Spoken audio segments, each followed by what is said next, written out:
1924-এর 3 March আনুষ্ঠানিকভাবে ওসমানী খেলাফতের পতন হয়েছে। আজকে 100 বছর অতিবাহিত হয়ে গিয়েছে। পৃথিবীর কোথাও ইসলামী বিপ্লব নাই। আফগান ইসলামী বিপ্লব সংঘটিত হয়েছে। অর্থনীতিবিদরা বলেন অতি অল্প সময়ে পৃথিবীর অর্থনৈতিক প্রবৃদ্ধি পৃথিবীর কোথাও হয় নাই যেটা আফগানে হয়েছে। তাহলে এটাই প্রমাণিত হয় ইসলাম এবং কল্যাণমূলক জনকল্যাণমূলক রাষ্ট্র প্রতিষ্ঠা করতে হলে ইসলামী শাসন ব্যবস্থার কোনো বিকল্প নাই। আপনারা জানেন গত কিছুদিন থেকে গাজার রাফাকে খণ্ড বিখণ্ড করে তছনছ করে দিয়েছে। আমাদের হতাশা হওয়ার কোনো কারণ নেই। পৃথিবীর প্রসব বেদনা সৃষ্টি হয়ে গিয়েছে ইসলামী বিপ্লবের। আজকে আপনারা জানেন যে গোটা পৃথিবীতে ইসলাম মুসলমানদের উপর নির্যাতনের স্টিম রোলার শুরু হয়েছে, আর ভিন্ন দিকে ইসলামী বিপ্লবের জাগরণ সৃষ্টি হয়ে গিয়েছে।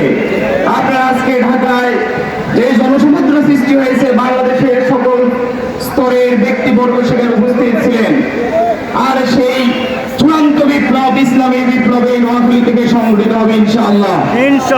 আপনারা দেখেছেন গত পরশু সংস্কার কমিশনের নিকট গণপ্রজাতন্ত্রের পরিবর্তে আমরা সেখানে জনকল্যাণমূলক রাষ্ট্রের প্রস্তাবনা দিয়েছে।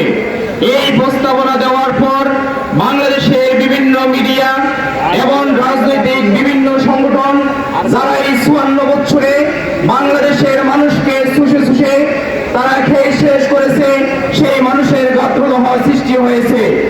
আজকে ইসলামী আন্দোলন বাংলাদেশ এই প্রস্তাব রাখার ফলে তাদের মধ্যে হতাশা সৃষ্টি হয়েছে। আগামী দিনে ইসলামী আন্দোলন বাংলাদেশ বাংলাদেশের রাজনৈতিক শক্তিতে মূল জায়গায় চলে যাচ্ছে। আমরা আজকে এই নোয়াখালী থেকে বলতে চাচ্ছি, আগামীতে যদি এই রাষ্ট্র পরিচালনা করতে হয়, রাষ্ট্রীয় পর্যায়ে ইসলামী আন্দোলনকে মাইনাস করার কোনো সুযোগ নেই।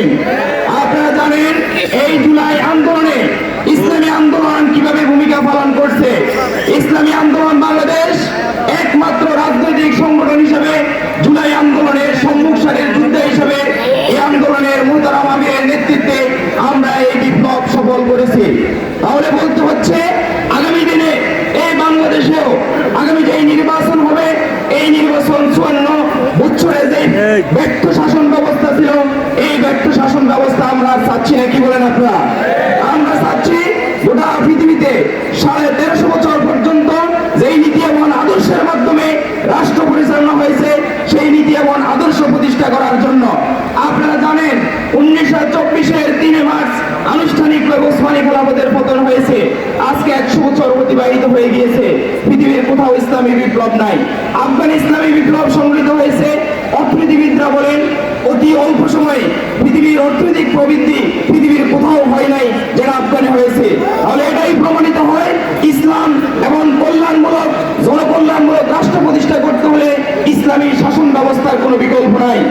ইসলামকে পূর্ণাঙ্গভাবে প্রতিষ্ঠার জন্য এই নোয়াখালী যেভাবে ইসলাম বিস্তারের ক্ষেত্রে সমগ্র বাংলাদেশে সমগ্র পৃথিবীতে অবদান রেখেছে, ইসলামকে রাষ্ট্রীয়ভাবে প্রতিষ্ঠার জন্য এই নোয়াখালীর জনগোষ্ঠী, এই নোয়াখালীর ছাত্র গণতন্ত্র পরে ভূমিকা পালন করবে। সত্য পথের তীর্থ পথে ভয় নাই নাহি ভয়, সত্য যাদের লক্ষ্য নাহি নাই পরাজয়। আসসালামু আলাইকুম ওয়া রাহমাতুল্লাহ।